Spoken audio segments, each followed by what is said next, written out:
लेकिन प्रोफेसर अरुण जी, एक सवाल ये है, क्या ये सस्टेनेबल मॉडल है क्या?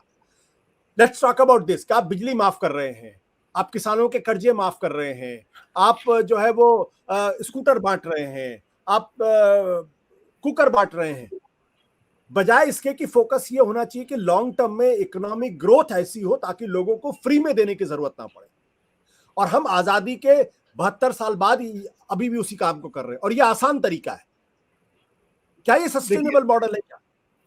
देखिए आपकी बात सही है कि हमको पैसा खर्च करना चाहिए रोजगार पैदा करने के लिए, जिससे कि लोगों की आमदनी हो और वो खुद अपने आप से निर्णय करें कि वो कहाँ पे खर्च करना चाहते हैं।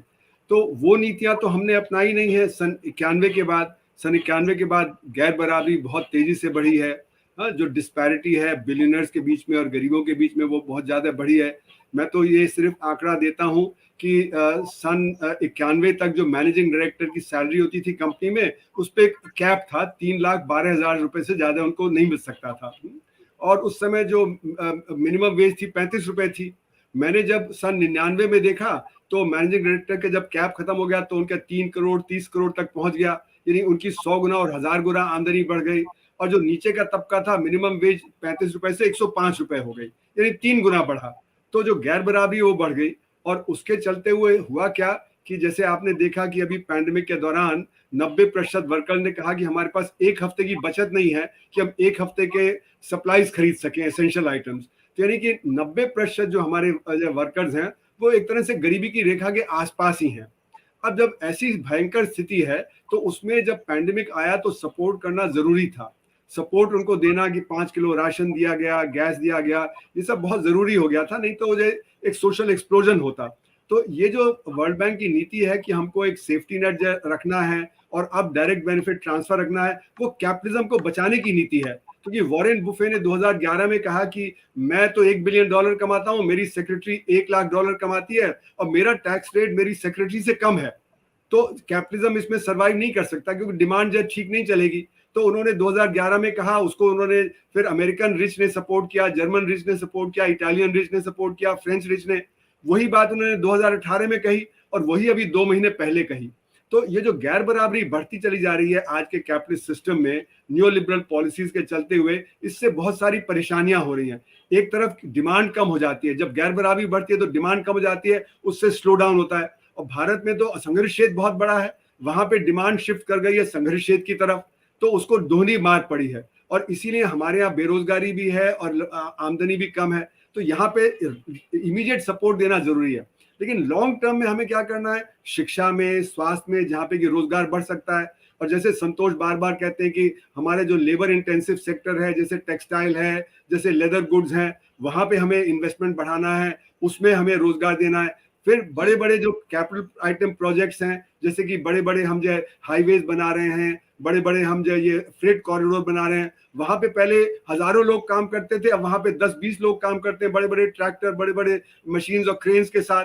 तो हमें लेबर इंटेंसिव सेक्टर्स को बढ़ाना चाहिए, ना कि कैपिटल इंटेंसिव सेक्टर को। और यही पिछले आप बजट में देख लें, वही कर रहे हैं कि फिर वो कैपिटल इंटेंसिव सेक्टर्स में ही इन्वेस्ट कर रहे हैं। और जो 1.1 लाख करोड़ रुपए का जो 101 लाख करोड़ रुपए का जो इन्वेस्टमेंट की बात है इंफ्रास्ट्रक्चर में, वो भी सारा हैवी कैपिटल इंटेंसिव आइटम में जाएगा, तो वहां पे भी रोजगार पैदा नहीं होगा। तो हमारी जो नीति है, जिसको मैं सप्लाई साइड इकोनॉमिक्स बोलता हूं, कि बिजनेस को फायदा पहुंचाइए, बड़े बड़े कॉर्पोरेट बनाइए, बड़े बड़े जो आप वो जो घराने हैं उनको फायदा पहुंचाइए, तो वो जो नीतियां हैं उससे हमारे देश में परेशानी बढ़ती चली जाएगी। वो जब परेशानी बढ़ेगी तो फिर शॉर्ट टर्म में आपको ऑफर करना पड़ेगा कि आपको वोट मिले। तो शॉर्ट टर्म में फिर आप यही सब चीजें ऑफर करेंगे जिससे कि लोगों को लगे कि कुछ हमारे हाथ में आ रहा है। लेकिन जैसे मैं बार बार कहता हूं कि जितना लोगों के हाथ में आ रहा है उससे 10 गुना उनका नुकसान हो जा रहा है। जैसे कि नोटबंदी से 10 लाख करोड़ रुपए का नुकसान हो गया। आपने तो पिछले 5 साल में 10 लाख करोड़ रुपए दिया ही नहीं गरीब आदमी को। फिर जीएसटी से 10-15 लाख करोड़ रुपए का नुकसान हो गया। पैंडेमिक में 10-15 लाख करोड़ रुपए का नुकसान हो गया। पिछले 5-6 साल में आपका 30-40 लाख करोड़ का नुकसान हो गया है जीडीपी में। और आप जब 50-70-80 हजार करोड़ रुपए ऑफर कर रहे हैं, तो आम जनता को भी समझना पड़ेगा कि ये जो पैसा दिया जाता है उससे उनका 10 गुना ज्यादा नुकसान हो रहा है। ये ऑपोजिशन का काम है कि वो समझाए जनता को, वो ऑपोजिशन समझा नहीं पाता है। तो मेरा मानना है कि इसमें शॉर्ट टर्म और लॉन्ग टर्म को हमें अलग करके देखना पड़ेगा। शॉर्ट टर्म में जो आज पॉलिटिक्स है वो इसी तरह की एक कॉम्पिटिटिव पॉलिटिक्स है कि हमको ये देना है वो देना है, एक ये देता है तो दूसरा कुछ और देता है। तमिलनाडु में अम्मा कैंटीन शुरू हो गई तो अब यहाँ पे जो दूसरी तरह की कैंटीन शुरू हो रही है और प्रांतों में। फिर उसी तरह कहीं जो साइकिल दे दिया तो कहीं जो लैपटॉप दे दिया। लेकिन ये सारा पैसा अगर हम बड़े रोजगार पैदा करने में लगाते तो उससे कहीं ज्यादा फायदा होता। तो ये क्वेश्चन है प्रायोरिटी हमारी क्या है। अगर प्रायोरिटी हमारी सही नहीं होगी तो फिर हम गलत ही चीजों में फंसे रहेंगे। और वर्ल्ड बैंक IMF की नीतियों का मतलब है कि हमारी सॉवरेनिटी खत्म हो गई है। वो कहते हैं फिस्कल डेफिसिट कंट्रोल करो और डायरेक्ट टैक्सेस काट दो। तो फिर क्या होगा कि फिर आपको जो खर्चा है एम्प्लॉयमेंट जनरेशन में वो कम करना पड़ेगा, और जब वो कम होगा तो फिर आपको दूसरी तरह से ऑफर करना पड़ेगा। तो एक तरह से हम चक्रव्यूह में फंसे हुए हैं। ये चक्रव्यूह श्रीलंका में दिख रहा है कि वो कैसे इस बुरी तरह से फंस गए हैं। लेकिन एक बात मैं फाइनली ये कह दूं कि जो स्टेट्स हैं, स्टेट्स का fiscal deficit is capped at 3%। वो 3% से ज्यादा बोरो नहीं कर सकते। तो उनका फिस्कल डेफिसिट 3.5-4% का है, जबकि सेंटर का फिस्कल डेफिसिट 9-10% का चल रहा है।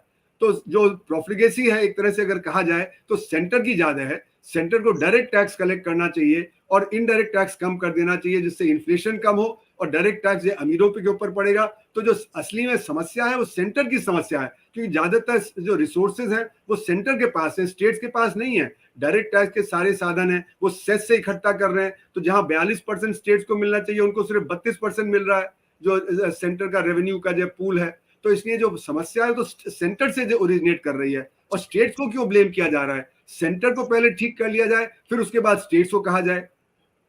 सत्य हिंदी का ऐप डाउनलोड करें गूगल प्ले स्टोर पर।